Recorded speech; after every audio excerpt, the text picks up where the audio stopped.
la lectura és una forma de la felicitat i, de fet, de la felicitat entesa en un sentit fort, profund de la paraula, rotund també diria.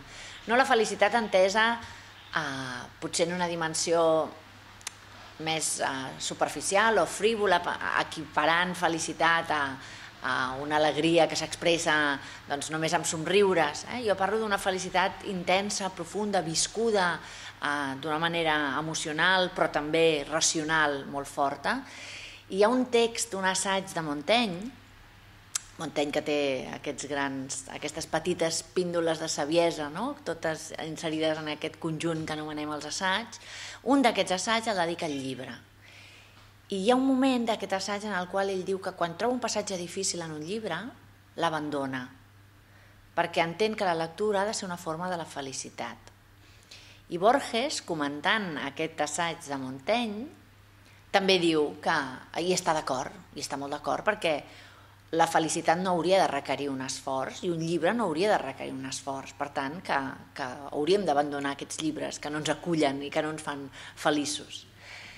Clar, a propòsit d'aquesta idea d'abandonar llibres difícils, ell esmenta Joyce i diu: Joyce és un autor que ha fracassat essencialment, diu ell, perquè com que la seva obra exigeix un esforç, doncs l'hem d'abandonar.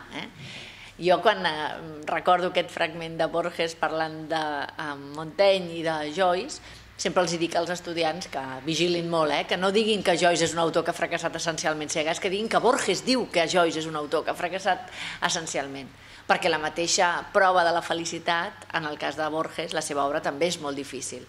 Per tant, jo crec que hem de trencar una mica l'equiparació de pensar que la lectura ha de ser una cosa que ens proporciona una alegria fàcil, un divertiment, perquè podem estar patint molt llegint una obra, patint perquè estiguem visquent d'una manera molt intensa el que li va passant al seu protagonista, als protagonistes, etc. Però en canvi podem estar gaudint també molt intensament. Llegir l'Èdip Rei, l'experiència de viure el destí que li passa al rei de Tebes, és una experiència que ja en els seus orígens en el teatre, quan es plantejava aquest teatre col·lectiu, social de l'antiga Grècia, era una experiència que produïa la catarsi, i la catarsi seria una forma de la felicitat, que és aquest patiment que s'ha estat compartint durant tota l'estona i que al final es produeix aquesta descàrrega, aquest alliberament.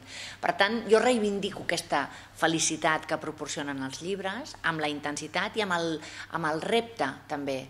Llegir no és fàcil i també és proporcional, diríem, la felicitat a l'esforç que tu hi diposites. És com si un esportista es va medint ell mateix en funció dels reptes que es va posant. I per tant, m'imagino que el Kilian Jornet, abans de fer aquestes curses que fa, és un repte que el tensiona, que el fa preparar-se intensament, però llavors la satisfacció és tan més gran com més complicat ha estat el repte. Llegir és una mica un hàbit i un esport, potser podríem dir també. I en aquest sentit, com més llegim, més ganes tenim de llegir, perquè forma part ja dels hàbits de la nostra vida, però cal ensinistrar en aquest hàbit lector i, per tant, d'entrada, posem per cas, no ens posaríem, si fóssim esportistes, a pujar a l'Annapurna, no? Aniríem per muntanyetes una mica més petites i ens aniríem entrenant. Doncs la lectura també requereix d'aquest entrenament. Per això és tan important que sigui sempre una experiència agradable i plaent, tot i la possible dificultat. Poder ensenyar que els llibres sempre tenen un moment per nosaltres i que potser no ha arribat el nostre moment amb un llibre. No desanimar-nos. Potser sí que hem de fer el que deia Montaigne, d'abandonar segons quin llibre, perquè potser no és el nostre moment amb aquell llibre i arribarà. Perquè nosaltres també llegir significa projectar-nos en els textos. Quan nosaltres llegim, en realitat, ens llegim, perquè som capaços de reconèixer allò que coneixem. I per tant, la lectura a vegades és com un mirall i tu ets diferent en diversos moments de la vida i per això els clàssics t'acullen en diversos moments de la vida, perquè tu vas modificant-te, vas acumulant bagatge i experiència i això et projecta d'una manera diferent davant dels textos. Posaré un exemple personal i que quedarà probablement lligat en aquesta idea de la felicitat forta que reivindicava des del començament. La Maria Mercè Marçal era una autora que jo havia llegit molt i d'una manera molt intensa, molt plaent, perquè descobreix tota una sèrie de temàtiques, en alguns casos ignotes per la literatura catalana, la poètica del cos, la poètica de la maternitat, fins i tot, l'experiència de la concepció, l'experiència del part, tot això transformat en un projecte literari, no ho teníem en la literatura catalana. Per tant, ella inaugura en aquest sentit hundir el desig femení, per exemple. Però té un llibre que es diu Raó del cos, que és pòstum, en el qual ella parla de la seva malaltia, del càncer que finalment se la va emportar. Clar, jo havia llegit aquest llibre, però quan jo vaig llegir aquest llibre, quan el meu pare es va diagnosticar un càncer, la meva experiència de lectura d'aquell text, encara que pugui semblar impossible perquè el text és el mateix i la lectora també representa que és la mateixa que sóc jo, va ser radicalment diferent.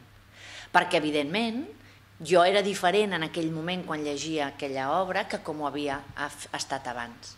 Per tant, en aquest sentit, diria que la lectura el que és fascinant és que és sempre un territori on hi descobrirem coses perquè nosaltres també estarem canviant permanentment. I hem de reivindicar aquesta forma de la felicitat a partir de l'esforç, a partir del gaudi, del plaer de la lectura i sobretot del descobriment, la formació personal i l'enriquiment que ens proporcionen els grans textos. Hem de llegir a vegades per viure, hem de llegir per sobreviure, hem de llegir per conèixer-nos, hem de llegir per oblidar-nos de vegades, hem de llegir per ser millors, hem de llegir per descobrir el pitjor també de vegades. Llegir, llegir, llegir sempre. Aquesta per mi és una de les fórmules de la felicitat i espero que sigui per molts de vostès. Moltíssimes gràcies.